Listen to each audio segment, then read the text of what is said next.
Good morning class 12th। देखिए, आपके syllabus में लेसन नंबर 1 पद में काव्यखंड में दिया गया है लेसन नंबर 1 हरिवंश राय बच्चन। तो हरिवंश राय बच्चन जी जो है, पहले तो आप उनका जीवन परिचय समझिएगा। जो लेसन आ रहा है उसका हम आपको रिवीजन करवा रहे हैं दोबारा से। तो हरिवंश राय बच्चन जी जो थे, इनका जन्म 1907 ईस्वी में इलाहाबाद में हुआ था। 1907 ईस्वी में इनका जन्म इलाहाबाद में हुआ था और 1942 से लेकर के 1952 ईस्वी तक, मतलब 42 से लेकर के 52 ईस्वी तक, मतलब पूरे 10 साल इन्होंने इलाहाबाद विश्वविद्यालय में प्राध्यापक और आकाशवाणी के साहित्यिक कार्यक्रमों से संबंधित विदेशी मंत्रालय में ये हिंदी विशेषज्ञ के पद पर इन्होंने कार्य किया। उन्होंने छायावाद की लाक्षणिक वक्रता के बजाय सीधी सादी जीवन शैली, भाषा और संवेदनशील गेय शैली में इन्होंने अपनी बात कही। व्यक्तिगत जीवन में घटी घटनाओं की सहज अनुभूति की ईमानदार अभिव्यक्ति बच्चन के यहाँ कविता बन करके यहाँ पर प्रकट हो गई। यह विशेषता हिंदी काव्य संसार में उनकी विलक्षण लोकप्रियता का मूल आधार है और इनका निधन जो था सन 2003 में मुंबई में हो गया। सन 2003 में हुआ था। सन 2003 में मुंबई में इनकी मृत्यु हो गई, मतलब इनका निधन हो गया था, मुंबई में हुआ और 1907 ईस्वी में इलाहाबाद में इनका जन्म हुआ था। अब इनकी प्रमुख जो रचनाएं हैं, मधुशाला, मधुबाला, मधु कलश, निशा निमंत्रण, है ना, मिलन यामिनी, आरती और अंगारे, टूटी फूटी कड़ियाँ और क्या भूलूं क्या याद करूं, नीड़ का निर्माण, फिर बसेरे से दूर और प्रवासी की डायरी, और मतलब इस प्रकार से इनकी कुछ प्रमुख रचनाएं हैं। जो मेन जो रचनाएं अधिकांश तरफ पूछी जाती हैं वो बस यही हैं, जैसे मधुबाला, मधुशाला हो गया, मधु कलश हो गया, निशा निमंत्रण, क्या भूलूं क्या याद करूं, नीड़ का निर्माण, फिर बसेरे से दूर और सेवाग्रह और प्रवासी की डायरी, और आता है आरती और अंगारे, मिलन यामिनी। तो ये मतलब मेन जो रचनाएं हैं, ये समझिएगा कि आपके जो मतलब पेपर जो होता है, कभी कभी उसमें ऑब्जेक्टिव में मतलब पूछ दी जाती हैं, ऑब्जेक्टिव में पूछ दी जाती हैं। ठीक, तो बच्चन जी जो थे, ये कवि रूप में सबसे ज़्यादा विख्यात थे, पर उन्होंने कहानी, नाटक, डायरी आदि के साथ में बेहतरीन उन्होंने आत्मकथा भी लिखी, जो ईमानदार, आत्मस्वीकृति और प्रांजल शैली के कारण निरंतर पठनीय बनी हुई है। मतलब शैली जो उनकी थी प्रांजल शैली, जो आज भी लोग उसको मतलब पढ़ते हैं। ठीक है, तो यहाँ पर जो उनकी कविता दी गई है आत्मपरिचय है ना कविता,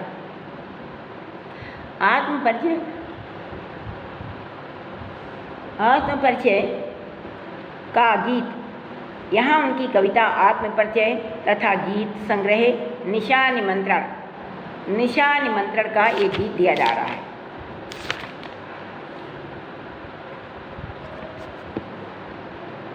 आत्मपरिचय तथा निशा निमंत्रण का एक गीत दिया जा रहा है। अपने आप को जानना कहते हैं, अपने आप को जानना दुनिया को जानने से ज़्यादा कठिन होता है। अपने आप को जान लें यदि हम, संसार में व्यक्ति का नाता खट्टा मीठा तो होता ही है। दुनिया अपने व्यंग बाण और शासन प्रशासन से चाहे जितना कष्ट दे दे, पर दुनिया से कट कर के मनुष्य रह नहीं पाता है, क्योंकि उसको जो उसकी दुनिया है, मतलब वह दुनिया से कटकर तो रह नहीं पाता है और उसको अपनी अस्मिता, अपनी पहचान मतलब उसकी अपनी अस्मिता, उसकी अपनी पहचान ही उसकी दुनिया है।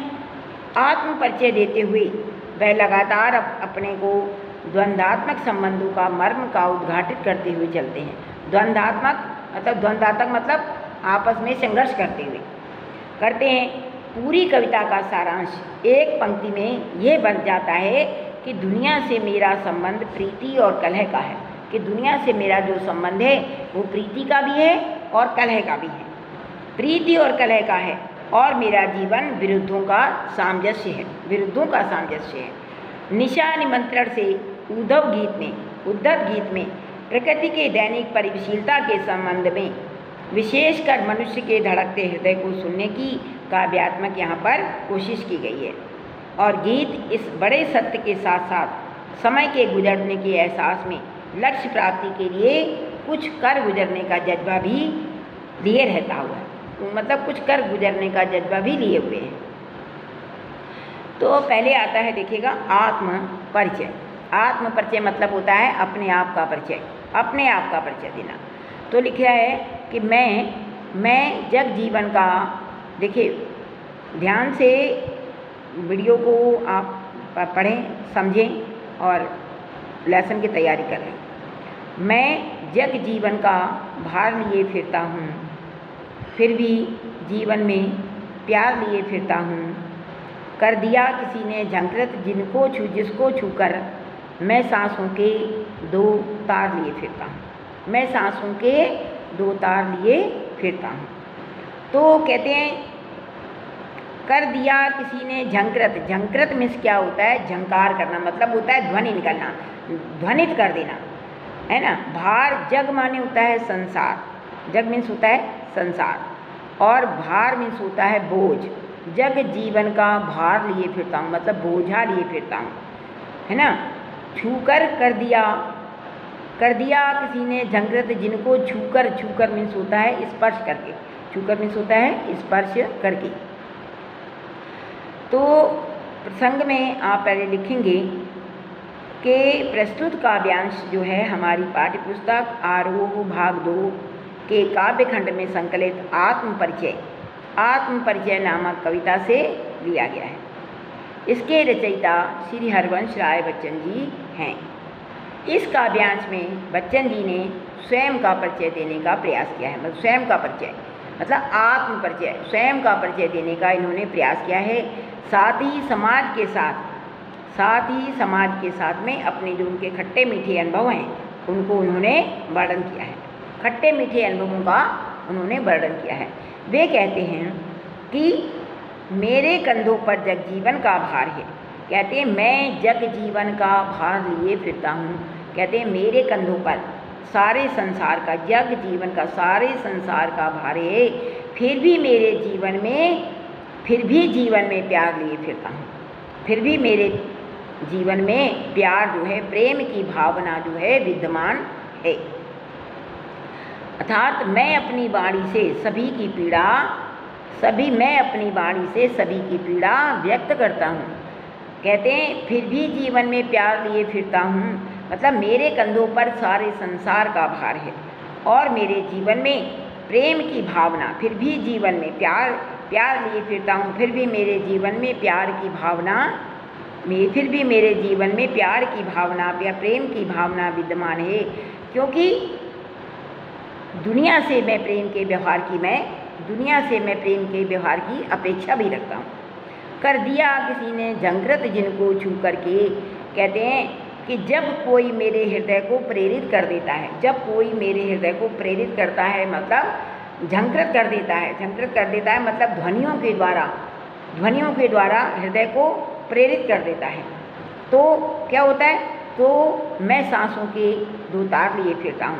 तो यह गुनगुनाने लगता है कि जब कोई मेरे हृदय को प्रेरित करता है तो यह गुनगुनाने लग जाता है। कौन? हृदय जो होता है गुनगुनाने लग जाता है कि अर्थात मैं जीवन का भार उठाकर भी प्रेममय जीवन जीना चाहता हूँ। जीवन का भार उठा करके भी मैं प्रेममय जीवन जीना चाहता हूँ। देखिए, मैं जग जीवन का भार लिए फिरता हूँ, मेरे कंधों पर जग जीवन का भार है, फिर भी मेरे जीवन में प्रेम की भावना विद्यमान है और मैं दुनिया से प्रेम के व्यवहार की अपेक्षा भी रखता हूँ। जब कोई मेरे हृदय को प्रेरित करता है जब कोई मेरे हृदय को प्रेरित करता है तो वह गुनगुनाने लग जाता है। अर्थात जीवन का भार उठाकर भी मैं प्रेममय जीवन का भार उठा करके भी मैं प्रेममय जीवन जीना चाहता हूँ। तो विशेष में, जैसे विशेष मतलब होता है काव्यगत सौंदर्य, तो काव्यगत सौंदर्य में लिखा जाता है कि भाषा जो है तत्समनिष्ठ भाषा है, खड़ी बोली, तत्समनिष्ठ खड़ी बोली भाषा है। शैली आत्मकथात्मक शैली है और गीत काव्य के सभी तत्व यहाँ पर विद्यमान हैं। जग जीवन, देखिए भाषा तत्समनिष्ठ खड़ी बोली भाषा है, आत्मकथात्मक शैली है और गीत काव्य के सभी तत्व यहाँ पर विद्यमान हैं। और जग जीवन में अनुप्रास अलंकार है, क्योंकि ठीक है ना, जग जीवन में अनुप्रास अलंकार है। फिरता हूँ, छूकर फिरता हूँ, तो इसमें क्या आता है, लय तुक और गेता, मतलब लय तुक और गेता विद्यमान है ना। और रूपक अलंकार का सुंदर यहाँ पर समन्वय किया गया है, रूपक अलंकार का सुंदर समन्वय यहाँ पर कर दिया गया है। ठीक, नेक्स्ट देखिएगा, मैं स्नेह सुरा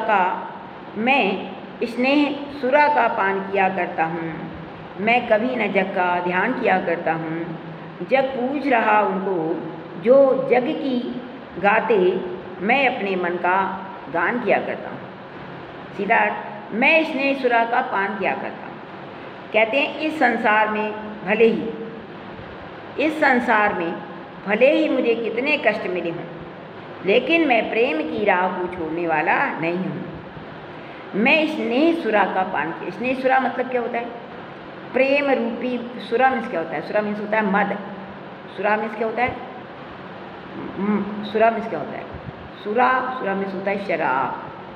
स्नेह सुरा का पान किया करता हूँ, मतलब मैं प्रेम रूपी शराब, मतलब प्रेम रूपी जो मस्ती है, चाहे वो कहते हैं कि इस संसार में मुझे कितने ही कष्ट क्यों ना प्राप्त हो जाएं, लेकिन मैं प्रेम की राह को छोड़ने वाला नहीं हूँ।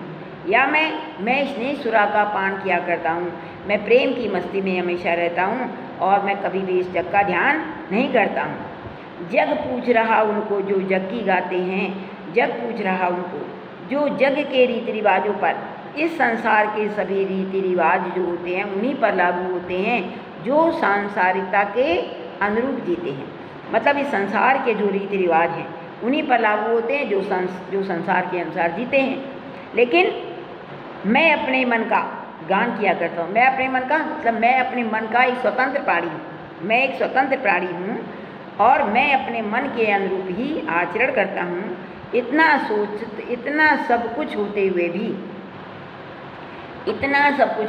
भी मैं अलगाववादी नहीं हूँ, मैं इस संसार से अलग नहीं हूँ, मतलब मैं इस अलगाववादी नहीं हूँ और मैं इस संसार से अलग नहीं हूँ। ठीक, कहते हैं देखिए भाषा जो है सरल सहज और खड़ी बोली भाषा है। स्नेह सुरा में आता है रूपक अलंकार, स्नेह सुरा में रूपक अलंकार आता है और कहते हैं लय तुक और गेता का पुट यहाँ पर विद्यमान है।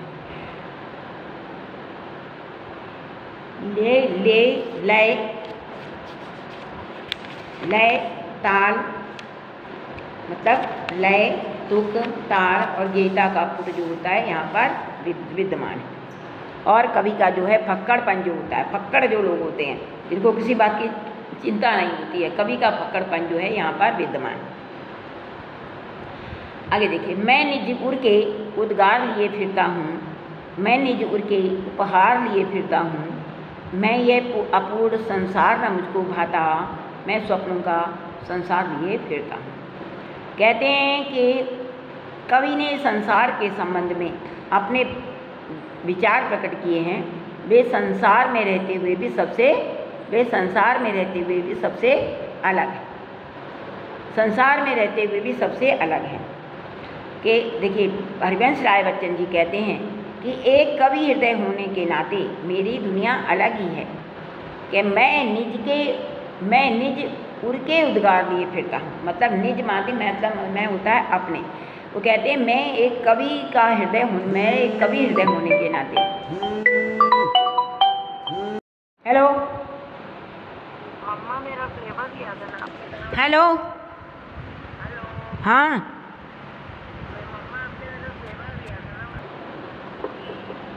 तो मैं निज उर के उद्गार लिए फिरता हूँ, मैं निज उर के उपहार लिए फिरता हूँ, मैं ये अपूर्ण संसार न मुझको भाता, मैं स्वप्नों का संसार लिए फिरता हूँ।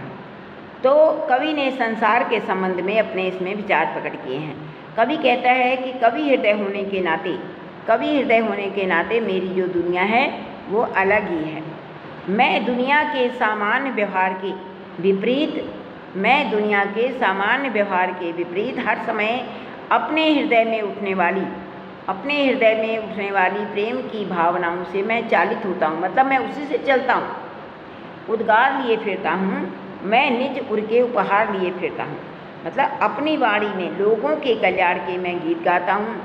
मैं यह अपूर्ण संसार ना मुझको भाता, वो कहते हैं प्रेम भाव के अभाव में, जब इस संसार में प्रेम नाम की कोई चीज़ नहीं है तो मतलब प्रेम भाव के अभाव में ये संसार जो है मुझे अच्छा नहीं लगता है, मुझे ये संसार जो है अपूर्ण जान पड़ता है। इसलिए मैं लोक मंगल के लिए मैं स्वप्नों का संसार लिए फिरता हूँ। मैं लोक मंगल के लिए कल्पना के लोक में, स्वप्नों का संसार मतलब होता है कि कल्पना लोक में, मैं लोक मंगल के लिए कल्पना लोक में विचरण किया करता हूँ। मेरा प्रयास इस संसार को और भी बेहतर बनाने का रहता है। देखिए अब इसमें विशेष है भाषा तत्समनिष्ठ खड़ी बोली भाषा है, माधुर्य गुण है और कोमलावृत्ति है। कवि की जो दुनिया है आम लोगों की दुनिया से बिल्कुल भिन्न है और कवि की कल्याणकारी जो मनोवृत्ति जो है इसमें प्रकट हो गई है। ठीक है, मतलब जैसे तो इसमें देखिए अब हो गया ना, मैं निज उर के उद्गार लिए फिरता हूँ, मैं निज उर के उपहार लिए फिरता हूँ, मैं ये अपूर्ण संसार न मुझको भाता, मैं स्वप्नों का संसार लिए फिरता हूँ। मतलब फिर से देखिएगा, ये बच्चन जी कहते हैं कि एक कवि हृदय होने के नाते जो है मेरी दुनिया अलग ही है। मैं दुनिया में मतलब दुनिया के सामान्य व्यवहार के जो विपरीत मेरे हर हृदय में हर समय उठने वाली प्रेम की भावना से मैं चालित होता हूँ, प्रेम की भावना से मैं चलता हूँ। अपनी वाणी में मैं लोगों के कल्याण के गीत गाता हूँ और प्रेम भाव के ये अपूर्ण संसार न मुझको भाता, प्रेम के अभाव में मतलब कहने का, प्रेम के अभाव में ये संसार जो है मुझे अपूर्ण जान पड़ता है। इसलिए मैं लोक मंगल के लिए कल्पना लोक में विचरण किया करता हूँ और मेरा प्रयास इस संसार को और भी बेहतर बनाने का रहता है। तो इसमें भाषा तत्समनिष्ठ खड़ी बोली भाषा है, गीत काव्य के सभी तत्व इसमें विद्यमान हैं, कोमलावृत्ति है। कवि की दुनिया जो है आम दुनिया से अलग है और कवि की इसमें लोक मंगल कल्याणकार की भावना व्यक्त हो गई है। ठीक, अब देखिएगा, मैं जला हृदय में अग्नि दहा करता हूँ, सुख दुख दोनों में मगन रहा करता हूँ। जग भव सागर तरने को नाव बनाई, मैं भव मौजों में मस्त बहा करता हूँ। भव माने होता है संसार, भव सागर मतलब ये संसार का दुखों का जो संसार है, ये दुखों का जो संसार है मतलब ये जो समुद्र है दुखों का सागर, और भव माने होता है संसार का दुख और भव सागर मीन्स होता है दुखों का संसार रूपी सागर, मतलब दुखों का संसार रूपी समुद्र। मौजों मीन्स होता है लहरों, मौजों मीन्स मैं भव मौजों पर, भव मतलब होता है संसार के जो दुख हैं, दुखों में भी उनकी लहरों में भव मौजों पर, संसार के दुख रूपी लहरों पर भी मैं मगन रहा करता हूँ, मगन बहा करता हूँ। मगन मीन्स होता है मैं खुश रहता हूँ। ठीक है ना, तो देखिएगा इसमें प्रसंग में होता है कि कवि जो है सुख दुख के प्रति, कवि सुख और दुख के प्रति समभाव व्यक्त करता है। समभाव व्यक्त करता हुआ कहता है कि मैं जीवन में आने वाले दुखों की पीड़ा, मैं जला हृदय में, मैं आने वाले समय में दुखों की पीड़ा को अपने हृदय में दबा कर रखता हूँ।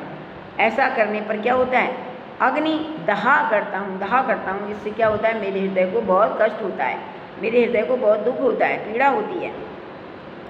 सुख दुख दोनों में मगन रहा करता हूँ। और वो कहते हैं सुख और दुख, यदि सुख आ जाए तो भी ठीक है और दुख आ जाए तो भी ठीक। तो मैं सुख और दुख दोनों स्थितियों में मैं मतलब ना तो मैं ज़्यादा सुखी होता हूँ और न मैं ज़्यादा दुखी होता हूँ। मैं दोनों स्थितियों में मैं मगन रहता हूँ। जग भव सागर तरने को नाव बनाए। कहते हैं इस संसार से, इस भव रूपी संसार से, इस दुखों के संसार से उतरने के लिए, दुख रूपी संसार रूपी सागर से उतरने के लिए सहारे रूपी क्या करता है, दुनिया क्या करती है, दुख सुख, ये दुख मतलब सुख और दुख। जहाँ दुनिया इस दुख रूपी संसार रूपी सागर से पार उतरने के लिए, सहारे के लिए नाव को ढूंढती है। नाव पे बैठ जाएंगे तो यहाँ सागर से पार हो जाएंगे। तो नाव को ढूंढती है, वहाँ मैं संसार की लहरों पर, वहाँ पर क्या, मैं भव मौजों पर मस्त बहा करता हूँ। वह मैं संसार रूपी सागर की लहरों पर, वहाँ मैं संसार की लहरों पर बेफिक्री से विचरण किया करता हूँ। अर्थात मैं इस सांसारिक सुख और दुख की कोई भी परवाह नहीं करता हूँ।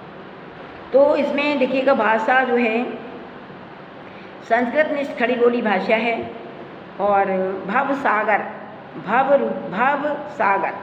सागर मतलब दुखों का सागर, भव सागर में आता है रूपक अलंकार, भव सागर में आता है रूपक अलंकार। और कोमलावृत्ति है, छंद मुक्त रचना है, लय तुक और गेयता जो है इसमें विद्यमान है, लय तुक और गेयता इसमें विद्यमान है। और कवि का जो स्पष्टवादी जो स्वभाव है, कवि का जो स्पष्टवादी स्वभाव है वो अनुकरणीय है, ठीक है ना। कवि का स्पष्टवादी स्वभाव जो है अनुकरणीय है, ठीक। आगे देखिएगा, मैं यौवन का उन्माद लिए फिरता हूँ, उन्मादों में अवसाद लिए फिरता हूँ, जो मुझको बाहर हंसा रुलाती भीतर, मैं हाय किसी की याद लिए फिरता हूँ, मैं हाय किसी की याद लिए फिरता हूँ। तो कहते हैं कि युवा अवस्था के, जब व्यक्ति युवा हो जाता है, युवा अवस्था के द्वंद्वात्मक रूप का वर्णन किया गया। द्वंद्वात्मक मतलब द्वंद्व क्या होता है, द्वंद्व समास क्या होता है, सुख और दुख, अमीर और गरीब, माता और पिता, तब द्वंद्व मतलब सुख और दुख दोनों का, सुख और दुख दोनों के रूप का यहाँ पर वर्णन किया गया है। कि युवावस्था में व्यक्ति जो होता है वह सुख और दुख दोनों का ही अनुभव करता है, द्वंद्वात्मक रूप का वर्णन किया गया है। कवि कहता है कि यद्यपि उसके जीवन में युवावस्था की खुशी विद्यमान है, मैं यौवन का उन्माद लिए फिरता हूँ। कहते हैं यद्यपि मेरे जीवन में यौवन अवस्था की बहुत खुशी है, खुशी मेरे अंदर बहुत ही विद्यमान है, लेकिन खुशी विद्यमान है, उन्मादों में, कहता है उन्मादों में अवसाद लिए फिरता हूँ। मैं यौवन के मतलब मैं यौवनावस्था की जो खुशी है वो मेरे अंदर विद्यमान है, और यौवन अवस्था के मैं नशे में बिल्कुल चूर हूँ, फिर भी मेरे जीवन में विषाद विद्यमान है, अवसाद लिए फिरता हूँ, फिर भी मेरे जीवन में अवसाद की मात्रा जो है अवसाद विद्यमान है। और ये विषाद किसी प्रिय के याद के कारण रहता है। मतलब अवसाद क्यों है, किसी प्रेमिका की याद आती है उसे, किसी प्रिय की याद के कारण रहता है, फिर भी मैं अपने होठों पर मधुर मुस्कान लिए रहता हूँ। जा मुझको बाहर हंसा रुलाती भीतर, मतलब मैं अपने होठों पर मधुर मुस्कान लिए फिरता हूँ, अपने जो मेरे हृदय की जो पीड़ा है, बाहर से तो हमें हंसाती है और अपने हृदय की जो पीड़ा है अंदर रुलाती है, तो मैं अपने हृदय की पीड़ा को किसी से बाहर व्यक्त नहीं कर पाता हूँ। बाहर तो ऊपर से हंसता हूँ लेकिन अंदर से मैं रोता हूँ। तो वो कहते हैं कि मैं अपने अंदर की पीड़ा को मैं किसी के आगे व्यक्त नहीं कर पाता, बल्कि उससे मैं स्वयं महसूस करता हूँ। मैं हाय किसी की याद लिए फिरता हूँ, बल्कि उसे स्वयं ही महसूस करता हूँ। जहाँ जीवन की स्मृतियाँ जो हैं मुझे प्रसन्नचित्त करती हैं, वहीं भीतर ही भीतर हमें रुलाती भी हैं। मतलब मैं यौवन का उन्माद लिए फिरता हूँ, उन्मादों में अवसाद लिए फिरता हूँ, जो मुझको बाहर हंसा रुलाती भीतर, मैं हाय किसी की याद लिए फिरता हूँ। कवि कहते हैं कि यद्यपि उसके जीवन में युवावस्था की खुशी विद्यमान है, यौवन है, यौवन का उन्माद मतलब, और वो यौवन के नशे में चूर है, लेकिन उन्मादों में नशे में चूर होते हुए भी उसके हृदय में अवसाद है। अपने प्रिय की याद में उसे, प्रिय की जो याद आती है उसे बहुत दुख भी है। जो क्या करती है, जो मुझको बाहर हंसा रुलाती भीतर, जो उसकी याद से जो मेरे हृदय में दुख होता है, उस दुख को मैं अपने चेहरे पर उसको मैं अपने शब्दों में मतलब व्यक्त नहीं कर पाता हूँ। हृदय की पीड़ा को मैं व्यक्त नहीं होने देता हूँ, बल्कि उसे क्या करता हूँ, मैं अंदर ही अंदर महसूस करता हूँ। जहाँ पर मेरे जीवन की जो स्मृतियाँ हैं, स्मृतियाँ मुझे प्रसन्न चित्त करती हैं, वहीं पर वो भीतर ही भीतर हमें रुलाने का काम भी कर देती हैं, वहीं भीतर ही भीतर वो हमें रुलाती भी है। तो इसमें भी आता है कि भाषा शुद्ध साहित्यिक खड़ी बोली भाषा है, करुण रस की सुंदर अभिव्यक्ति हुई है, और गीत काव्य के सभी तत्व इसमें विद्यमान हैं, कोमलावृत्ति है और छंदमुक्त रचना है। ठीक है ना। भाषा शुद्ध साहित्यिक खड़ी बोली भाषा है, और करुण रस की सुंदर अभिव्यक्ति हुई है। करुण माने क्या होता है, शोक।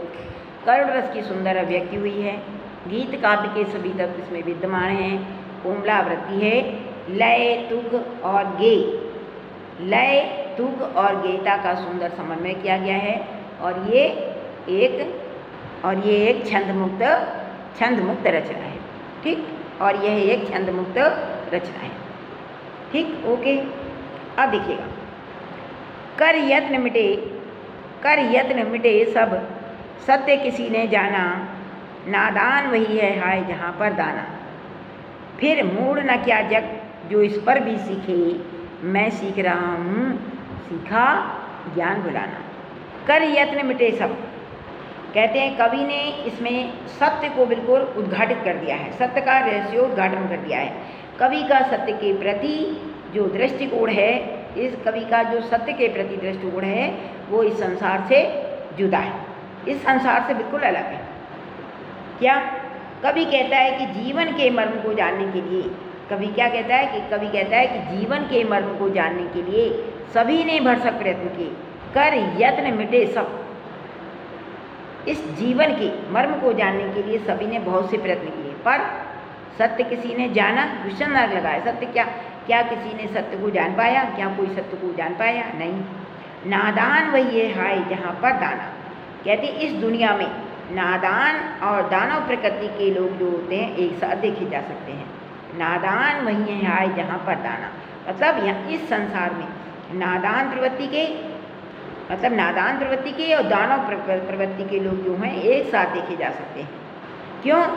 ये दुनिया सभी को अभेद आश्रय देती है, मतलब ये दुनिया जो होती है, चाहे नादान हो चाहे दानव प्रवृत्ति हो, दोनों को एक साथ आश्रय दोनों को आश्रय देती है।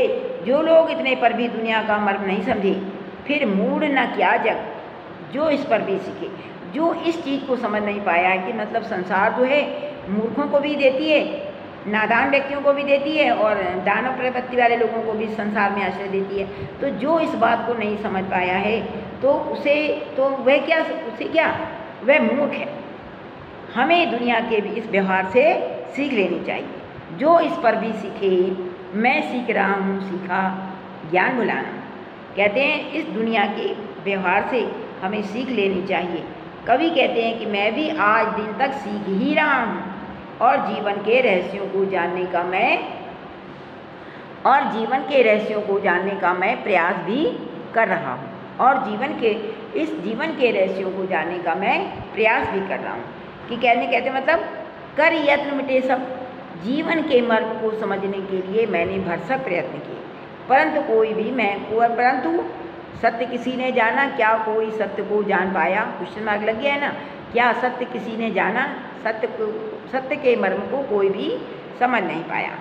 इस दुनिया में नादान और दानव प्रवृत्ति के जो लोग होते हैं, इस दुनिया में नादान और दानव प्रवृत्ति के लोग जो होते हैं एक साथ देखे जा सकते हैं, पर ये दुनिया जो होती है सभी को अभेद आश्रय देती है। अभेद मतलब होता है ये दुनिया सभी को कोई भेद नहीं करती, दोनों में कोई भेद नहीं करती, दोनों को समान रूप से आश्रय देती है। जो लोग इतने पर भी दुनिया का मर्म नहीं समझ पाते हैं, जो लोग इतने पर भी दुनिया का मर्म नहीं समझ पाते हैं कि वो बिल्कुल मूर्ख है।